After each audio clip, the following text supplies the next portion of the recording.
Rasulullah sallallahu alaihi wasallam. Maknanya ayat Quran yang Nabi telah buat endorsement terhadap ayat tu boleh digunakan sebagai salah satu daripada jampi. Jampi untuk apa? Untuk sakit fizikal ataupun sakit yang tak boleh didiagnos secara klinikal pun sama. Istilah kita ialah gangguan lah. Maknanya ayat-ayat jampi ni digunakan sebagai ikhtiar untuk mengurangkan gangguan. Maknanya bila mana Nabi kata ayat ni boleh, kita guna ayat tu. Yang masyhur ialah suratul Fatihah. Berdasarkan banyak hadis yang menunjukkan tentang bolehnya. Walaupun ini satu part yang saya kena clear lambat ni. Ada orang dia mengatakan kita boleh amal semua ayat sebab ada sebahagian sahabat ni dia buat dulu baru dia pergi dapatkan pengesahan pada Nabi. Jadi kita ni boleh buat walaupun ayat tu Nabi tak beri apa-apa penjelasan. Nak baca ayat tu Nabi tak bagi apa-apa penjelasan pun. Ayat ni untuk apa? Jadi kita guna. Kita khususkan ayat tu. Kita yang khususkan ayat tu untuk penyakit tertentu, untuk gangguan tertentu. Perbuatan kita yang mengkhususkan tu boleh ataupun tidak. Sebab golongan yang membolehkan, dia kata ada sahabat-sahabat yang dia buat dulu sendiri, lepas tu baru tanya Nabi. Berdasarkan hadis yang masyhur, ada satu orang sahabat yang pergi bermusafir, dia nak dapatkan layanan daripada satu kabilah dalam perjalanan dia orang. Tiba-tiba kabilah tu tak peduli, tak terima dia orang ni, dan akhirnya Allah Ta'ala uji ketua kabilah tu kena patuk dengan ular. Kabilah-kabilah tadi pun panggil balik tetamu yang cuba nak dapatkan ruang. Bila mana lalu kawasan kabilah tu tadi, kabilah tu cari balik dan tanya, ada tak di kalangan kamu yang boleh ubatkan ketua kami yang kena patuk ular?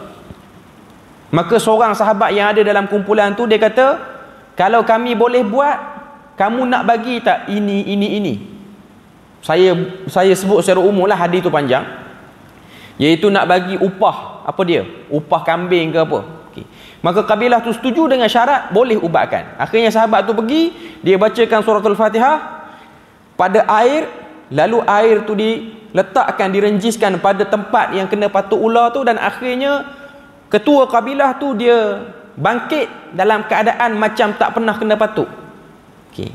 Dia buat tu, perbuatan dia baca surah Fatihah di air ataupun baca surah Fatihah lalu tiup. Ada beberapa riwayat Nabi belum cerita lagi bab tu, dia buat dulu, balik cerita ke Nabi.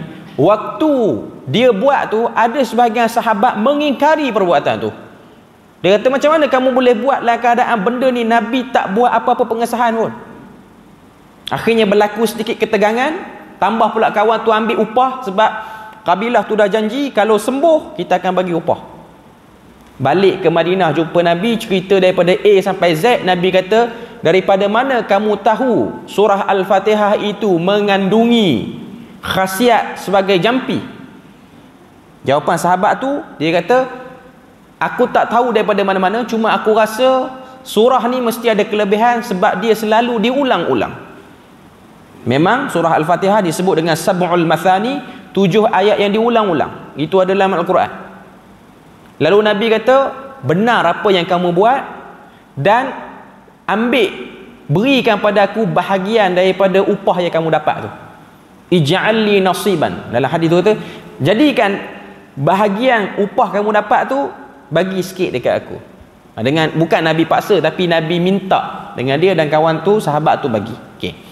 Persoalan dia sini, ada orang kata kita bolehlah ambil mana-mana ayat walaupun ayat tu tidak di-endorse oleh Nabi. Okay. Sebab istidlal dia, cara dia orang faham ialah perbuatan sahabat tu dia buat dulu baru Nabi buat. Okay. Pertama kita kena tahu, yang melakukan itu ialah sahabat, dan sahabat itu ialah orang yang hidup sezaman dengan Nabi. Orang yang hidup sezaman dengan Nabi. Dan kita tahu sahabat ni bila mana dia buat sesuatu, dia buat dalam keadaan dia ada perasaan nak sahkan balik dengan Nabi benda tu. Dia tak buat dengan pandai-pandai dia, melainkan dia ada rasa nak mengesahkan. Okay. Jadi sahabat dia sahkan balik, dan akhirnya dia dapat pengesahan pada Nabi. Sebab ada benda-benda yang sahabat nak buat, Nabi tak sahkan. Nabi tak setuju. Kalau semua benda yang sahabat nak buat tu kita boleh buat dengan sebab sahabat buat dulu, sahabat terlintah nak buat benda tu, lalu kita pun pakai kaedah kalau sahabat boleh terlintah nak buat benda tu, jadi kita pun yang terlintah ayat ni macam sesuai untuk sakit ni, kita pakai kaedah tu. Boleh ataupun tidak?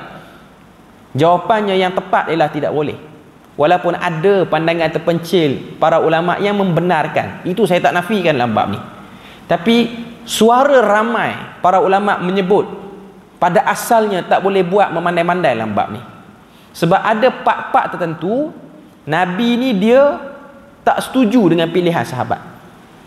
Contohnya hadis yang terkenal bila mana 3 orang sahabat pergi tanya Nabi, isteri Nabi, apa Nabi buat pada waktu malam.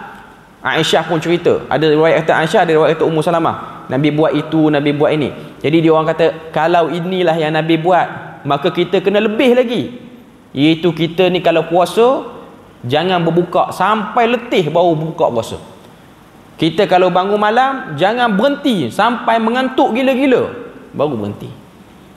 Jangan tidur. Nabi baiki, Nabi betulkan balik. Cuma dalam isu tu Nabi kata benda yang kamu buat tu betul.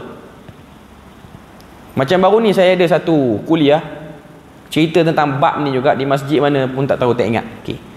Ada orang cut video.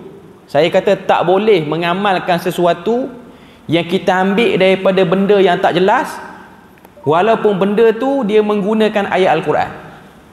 Saya bagi contoh. Ada satu orang dia berubat orang yang kerasukan. Orang tu kerasukan, masuk jin dalam badan dia, masul jin. Bila mana masuk jin dalam badan dia, jin tu kata, aku boleh keluar dengan syarat kamu baca 3 kul, ataupun kamu baca Al-Ikhlas 3 kali, aku keluar. Jadi dia tu pun baca, dia baca, dan akhirnya keluar jin tu. Lalu dia lepas pada tu ada terima aduan orang kena kerasukan, dia guna kaedah tu, dia baca 3 kul ataupun Al-Ikhlas 3 kali, keluar jin tu. Okey, persoalan dia boleh ataupun tidak perbuatan tu, betul ataupun tidak membaca kul huwallah 3 kali ataupun 3 kul untuk mengeluarkan jin daripada badan. Adakah itu cara khusus? Jawapannya tak boleh, walaupun jadi. Inilah yang jadi problem dia. Walaupun menjadi mujarab, boleh keluar. Sebab para ulama sebut yang cakap bab ni ialah orang yang pakar dalam bidang ni. Saya baca dalam kitab Wiqayatul Insan oleh Syekh Wahid Abdul Salam Bali, dia sebut tentang bab ni, kekeliruan sebahagian daripada mu'alij, perawat, iaitu mereka patuh kepada arahan jin, bukan patuh pada arahan Nabi. Sebab yang suruh baca 3 kul tu siapa? Jin ke Nabi? Jin yang suruh, bukan Nabi yang suruh. Okay. Jin tu keluar, ya, kita kata jin tu keluar, sakit tu hilang, gangguan tu hilang. Tapi yang suruh itu bukan Nabi, yang suruh itu jin. Walaupun ayat Quran, sepatutnya kita boleh baca mana-mana ayat, dia tak boleh khususkan. Dia tak boleh khususkan. Perbuatan mengkhususkan, bukan baca Quran tu salah, mengkhususkan. Lalu ada satu orang hentam, dia kata kalau macam tu Abu Hurairah pun salah, sebab Abu Hurairah telah menerima ajaran daripada syaitan berdasarkan hadis yang terkenal. Mungkin tuan-tuan pernah dengar kan, hadis Abu Hurairah diarahkan oleh Nabi untuk jaga harta zakat, gudang makanan. Dia jaga, tiba-tiba ada bunyi ada satu makhluk duk cari-cari makanan dalam tu. Berbagai-bagai riwayat. Sebahagian riwayat kata Abu Hurairah nampak makhluk tu saiz dia lebih kurang budak yang baru nak balik. Dia curi makanan. Curi makanan tu maknanya gandum, beras, makanan ruji orang Arab lah dia curi. Sebab harta pada zaman dulu, harta zakat ni dibayar melalui makanan asasi. Abu Hurairah tangkap dia. Abu Hurairah kata, kenapa kamu curi? Dia kata, keluarga aku tak cukup makan. Lalu Abu Hurairah kesian, lepaskan. Malam esok datang lagi, curi lagi, tangkap. Dia buat sedih, Abu Hurairah lepaskan. Siang hari Nabi beritahu pada dia, dia jaga malam. Subuh Nabi beritahu, semalam ada tak orang datang ke gudang? Dia kata ada. Nabi kata akan datang pula malam esok. Lepas tu akan datang malam yang ketiga. Abu Hurairah kata, malam ni aku tak akan lepas kalau dia datang. Sebab Nabi kata dia malam ni dia akan datang. Dia duk curi-curi ambil, Abu Hurairah pun tangkap. Bila mana Abu Hurairah tangkap, Abu Hurairah kata, aku tak akan lepaskan kamu pada malam ni. Itu ialah syaitan. Syaitan tu menyerupai manusia. Lepas tu ada orang tanya, syaitan ni dia makan ke gandum dengan beras? Sebab dia curi makanan tu. Okey. Dia persoalan dia macam ni tuan-tuan. Dalam hadis Nabi kata, tulang tu jangan buat main, sebab tulang tu menjadi makanan kepada saudara kamu yang kamu tak ketahui. Lalu ada orang dia kata makanan jin ni tulang semata-mata. Tak. Salah satu daripada makanan dia ialah tulang. Makanan-makanan yang lain mungkin dia makan. Sebab ada satu riwayat daripada satu orang hadis, ahli hadis yang terkenal, bukan daripada hadis, ahli hadis terkenal, nama dia A'mash, Sulaiman ibn Mihran. A'mash ni terkenal lah ulama hadis yang tegas. A'mash pernah berhadapan dengan satu kes gangguan jin datang kepada salah seorang murid dia yang belajar hadis. Bila mana dia keluarkan gangguan itu, lalu dia tengok ada satu bekas tu, dia ada nasi tu berkurang. Lalu A'mash pun tanya, kamu ke yang makan? Tanya jin tu. Jin tu pun kata, ya, aku yang makan nasi itu.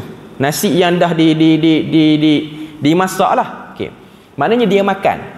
Jadi make sense lah kalau masyarakat Melayu kita dulu nak beri ancak ni, dia beri pulut. Mungkin dia ikut makanan masyarakat, dia boleh ikut lah. Okay. Tapi kita tak boleh nak kata dia mesti satu jenis tu saja. Dia boleh makan benda-benda yang lain jugalah. Okay. Jadi itu benda ataupun perkara yang kita boleh tengok secara umumnya. Okay. Balik kepada isu hadis hadis Abu Hurairah tadi. Bila mana Abu Hurairah tangkap dia malam yang ketiga tu, okay, Abu Hurairah pun kata, aku tak akan lepaskan. Syaitan tu kata, aku akan beritahu pada kamu satu benda. Kamu buat benda ni, kamu tak akan didekati oleh syaitan daripada awal malam sampai akhir pagi. Akhir malam. Maaf, bukan akhir pagi, akhir malam. Maknanya awal pagi. Awal malam sampai awal pagi. Apa dia? Baca ayat kursi. Lepas tu syaitan tu belah.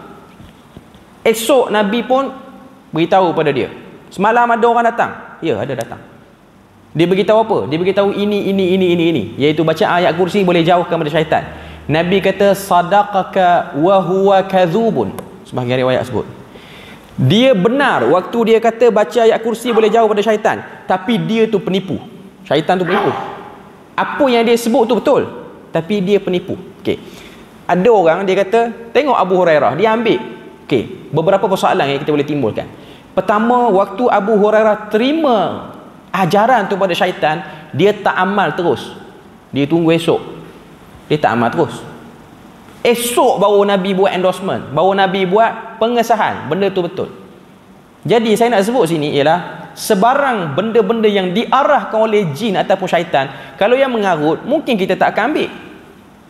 Kalau dia suruh kita sembelih ayam tu, sembelih kambing ni, kita tak ambil sebab kita tahu jelas-jelas nampak benda tak betul.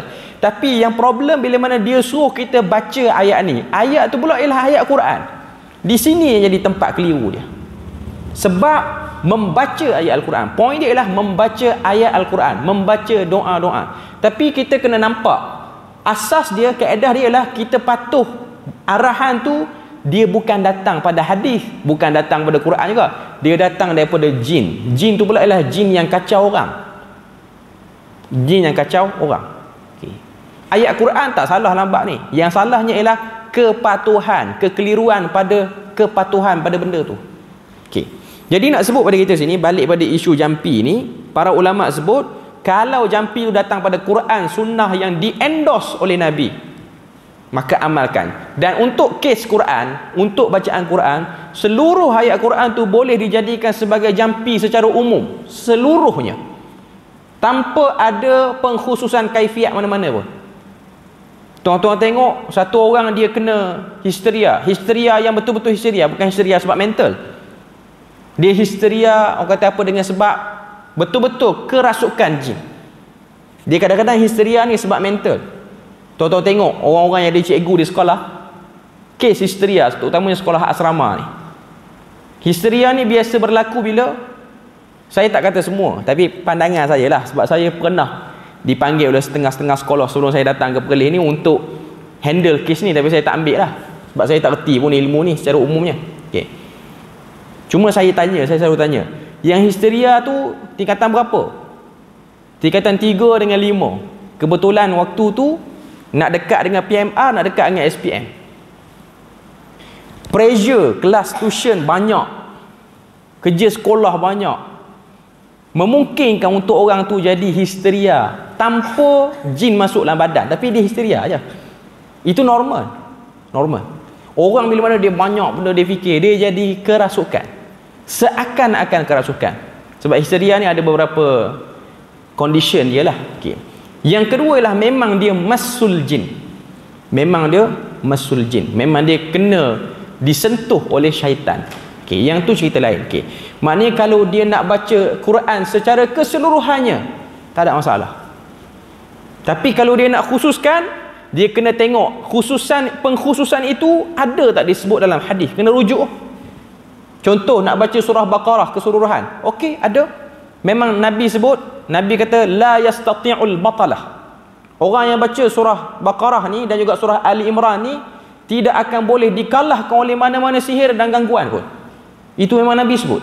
Bahkan Nabi kata kelebihan orang yang baca dua surah ni akan membentuk kumpulan awan di padang mahsyar yang akan menaungi daripada kepanasan di padang mahsyar.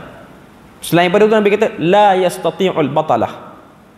Mana-mana sihir, mana-mana gangguan tak akan mampu tembus pada orang yang baca. Orang yang baca, bukan orang yang pasang bacaan. Ini pun satu bab yang sebut. Ada orang dia pasang bacaan, dia menjadikan suasana bacaan Quran, tapi dia tak baca. Yang tu tak jadi. Dia kena baca. Sebab itu ialah mujarabnya di situ. Dia nak baca Quran sampai habis pun tak apa. Maknanya kita tengok satu orang dia kerasukan. Kita pun baca, kita pilih ayat Quran mana-mana pun. Ada orang dia fokus pada ayat kursi. Okey, make sense, benda tu boleh. Ada orang dia nak fokus pada ayat-ayat yang cerita pertembungan Nabi Musa dengan ahli sihir, pun boleh, sebab memang kena pun dengan bab tu. Ada orang dia nak baca ayat-ayat yang menunjukkan jin ni ada waktu dia degil, ada waktu dia dengar kata, boleh. Hatta kalau orang tu kena rasuk jin, kita nak pergi baca ayat pengharusan poligami pun okey, tak ada masalah. Tuan-tuan tengok, dia masuk jin, kita pergi baca ayat wa ankihu fankihu ma tabalakum minan nisa'i masna wa thulatha wa ruba'. Kahwinlah perempuan yang kamu mampu, seorang, dua atau tiga. Jin keluar. Dia tak boleh kata rupanya ayat poligami ni jin takut. Tak boleh kata. Cuma dia kebetulan dia jadi. Itu saja poin dia. Maknanya all Quran tu kita boleh baca keseluruhannya, tapi kita tak boleh kata 3 kali nak baca ni mesti kena tiup dalam ni, nak baca ni mesti kena pakai macam ni. Yang tu tak boleh. Tapi keseluruhan Quran itu boleh dibaca sebagai ikhtiar untuk mengurangkan dan menghilangkan gangguan, boleh. Melainkan yang Nabi khususkan. Okay. Kemudian disebut lagi apa dia sini? Dia kata dalam hadis riwayat Muslim dan Sunan Abi Daud an Auf bin Malik al-Ashja'i, daripada Auf bin Malik al-Ashja'i kata, kunna narqi fil jahiliyah, kami telah mengamalkan jampi pada zaman jahiliyah. Faqulna ya Rasulullah kaifa tara fi dhalik. Auf bin Malik al-Ashja'i dia tanya, wahai Rasulullah, apa pandanganmu terhadap perkara ni, iaitu ada jampi-jampi ni? Kemudian Nabi kata, i'ridu alayya ruqakum, tolong bentangkan pada aku mantra-mantra itu ataupun jampi-jampi itu. La ba'sa birruqa ma lam yakun fihi syirkun. Tidak ada apa-apa masalah dengan apa-apa jampi selama mana jampi itu tidak ada unsur syirik. Daripada hadis ni kalau kita tengok, Imam Nawawi, hadis ni riwayat Muslim. Imam Nawawi dia kata bolehnya menggunakan jampi daripada bahasa lain, bukan bahasa Arab, bukan ayat Quran, bukan hadis Nabi, dengan syarat difahami maksudnya. Contoh tuan-tuan tengok ada mantra-mantra yang bunyi sakan, kita tak faham ni Jawa ke apa ke, kena tanya orang yang bercakap dengan bahasa tu. Kalau mantra tu bunyi Jawa, apa maksud mantra ni? Apa yang dia seru? Kalau mantra tu dalam bahasa Melayu tapi dia ada unsur-unsur yang problem, Contoh bacaan jampi itu ada unsur memerintah Tuhan, bukan unsur berdoa. Hei Allah, jadilah pagar di hadapanku. Hei Muhammad, jadilah pagar di kiriku. Malaikat Mikail, Israfil, Izrail, pendindingku. Ini ayat-ayat berunsur arahan, bukan doa. Walaupun bahasa Melayu. Yang ni tak boleh. Yang ni part ni tak boleh. Sebab tu Imam An-Nawawi dia membenarkan perbuatan sebahagian orang yang berubat dengan menggunakan kaedah tulis ayat Al-Quran atas piring, lepas tu larutkan ayat Al-Quran tu dengan za'faran ataupun air, lalu diminum. Benda tu boleh, dibenarkan oleh Imam An-Nawawi. Dia sebut dalam kitab dia Al-Minhaj Syarah Sahih Muslim. Dia juga sebut dalam salah satu kitab dia yang terkenal At-Tibyan fi Adab Hamalatil Quran. Dia sebut maknanya benda tu boleh malam yakun bihi syirk, selama mana tidak ada unsur-unsur syirik. Maknanya ayat Quran tu tak ditulis terbalik ataupun dipisah-pisahkan ataupun dibuang titik dia, dibuang dia punya baris dia. Kenapa dibuang, kenapa buat macam tu? Yang tu cerita lain. Kemudian dia sebut sini, ada pun jampi-jampi yang bukan daripada lafaz Arab, lafaz-lafaz yang tidak diketahui maknanya dan yang bukan diambil daripada Al-Quran dan hadis, maka semua ini adalah sama ada daripada waswas syaitan ataupun dari wali-wali syaitan, seperti mana yang disebut dalam surah Al-An'am ayat yang ke-21, ayat yang ke-121, wa innasyayatina layuhuna ila awliyaihim liyujadilukum. Syaitan-syaitan itu membisikkan kepada wali-wali mereka, iaitu orang-orang yang rapat dengan syaitan, untuk berbalah dan membantahi kamu. Jadi ini dalil yang digunakan. Oleh itu, jampi-jampi dengan cara beginilah yang dimaksudkan dalam hadis Abdullah ibn Mas'ud di atas tadi, bahawa sesungguhnya jampi, tangkal, tiwalah adalah syirik.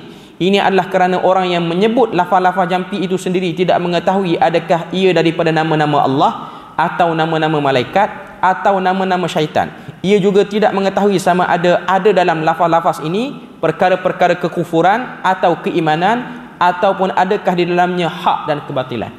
Maknanya lafaz yang diragui tinggalkan. Ambil daripada Quran dan hadis, ambil daripada apa yang Nabi sendiri khususkan, dan kemudian kalau nak pakai bahasa lain, pastikan ianya bersifat doa, pengharapan dan difahami maksud dia. Tak kira lah bahasa apa pun. Dengan itu dia kata, Syekh Al-Hakami telah mengatakan, bolehlah kita membuat kesimpulan yang telah dipersetujui oleh semua ulama bahawa jampi itu tidak boleh dibenarkan melainkan dengan 3 syarat berikut. Ada 3 syarat berkenaan dengan isu jampi ini. Yang pertama, lafaznya mesti diambil daripada Al-Quran dan hadis, tidak selain daripada keduanya. Ini yang paling terbaik, yang paling top sekali. Ambil direct. Yang kedua, lafaznya mesti dalam bahasa Arab yang asli. Ada sebahagian kata lafaznya mesti bahasa Arab yang asli, yang diambil terus tanpa perubahan atau penterjemahan ke dalam bahasa-bahasa lain itu haruslah semakna dengan yang asal bahasa Arab tu. Ini ialah syarat yang kedua.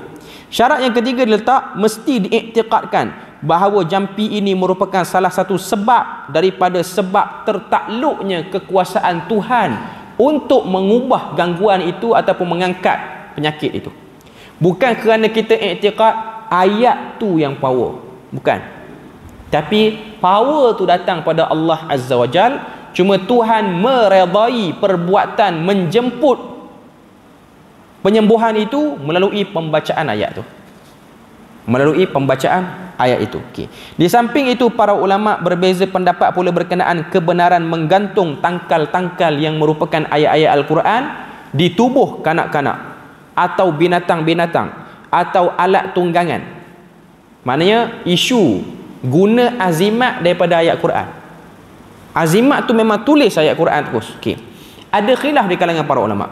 Ulama-ulama yang terawal seperti Ummul Mukminin Aisyah, isteri Nabi lah, dan juga Abu Ja'far Muhammad ibn Ali dan lain-lain membenarkannya. Aisyah antara yang membenarkan boleh, tapi by clearly ianya lah ayat Al-Quran. Daripada inilah juga Imam An-Nawawi mengambil pandangan boleh menggunakan ayat Al-Quran untuk dilarutkan sebagai usaha perubatan. Tetapi ulama-ulama lain seperti Abdullah bin Amru bin Al-As, ni sahabat Nabi, Abdullah bin Mas'ud, Al-Alqamah, Ibrahim An-Nakhai. Ibrahim An-Nakhai ini guru kepada A'mash yang saya sebut tadi, Sulaiman ibn Mihran, dan lain-lain melarang daripada perbuatan ini. Tidak syak lagi bahawa ulama-ulama yang melarang ini ialah dengan tujuan untuk menjaga si pembuat agar tidak terjerumus ke dalam akidah atau kepercayaan yang batil hasil daripada perbuatan ini, khususnya di zaman kita yang penuh dengan fitnah dan i'tiqad yang batil. Lepas pada tu penulis dia tarjih yang mana lebih kuat antara dua, yang boleh dengan tak boleh. Tadi kita dah sebut Aisyah membolehkan, Abdullah bin Amr bin Al-As, Abdullah bin Mas'ud dan lain-lain tak boleh guna tangkal pada ayat Quran. Apa-apa tangkal, ada ayat Quran ke tak ada ayat Quran ke, yang ada ayat Quran pun tak boleh, apatah lagi yang guna benda lain. Okey, jadi dia tarjih, dia kata pandangan kedua inilah yang lebih selamat untuk kita ikuti, khususnya di zaman ini. Sebab kalau kata boleh, nanti dia akan minta lagi keringanan untuk buat benda lain. Biasanya macam itulah. Hari ini kita kata boleh guna tangkal yang ada ayat Quran. Esok dia minta lagi, kalau saya nak tulis tanpa ada baris, okey atau tidak? Kita benarkan. Atas platform harus dan boleh. Lepas pada tu esok dia kata kita nak buang baris, kita nak buang titik, kita benarkan. Lepas pada tu kita nak buang baris, kita nak buang titik, lepas tu kita nak tulis tunggal. Maknanya ayat tu tidak ditulis bersambung mengikut rasmul arabiyah, penulisan Arab. Rasmul arabi tak ditulis dengan macam tu, tapi ditulis dengan bentuk tunggal. Lepas pada tu tengah-tengah yang huruf-huruf tu selit, ada bintang ni satu, ada lambang ni satu, ada ni satu. Itu yang akhirnya berubah daripada tangkal berubah jadi wafak. Yang tu yang tak dibenarkan. Kita beri lalu azan dulu, lepas tu kita buat kesimpulan akhir.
Okey, kita tutup kesimpulan terakhir yang disebut oleh penulis. Dia kata, oleh itu pandangan kedua itu lebih selamat untuk kita ikuti, khususnya pada zaman kita ini. Sebenarnya tujuan asal diturunkan Al-Quran ialah untuk dibaca dan diamalkan, iaitu dipraktikkan, bukan dijadikan sebagai tangkal.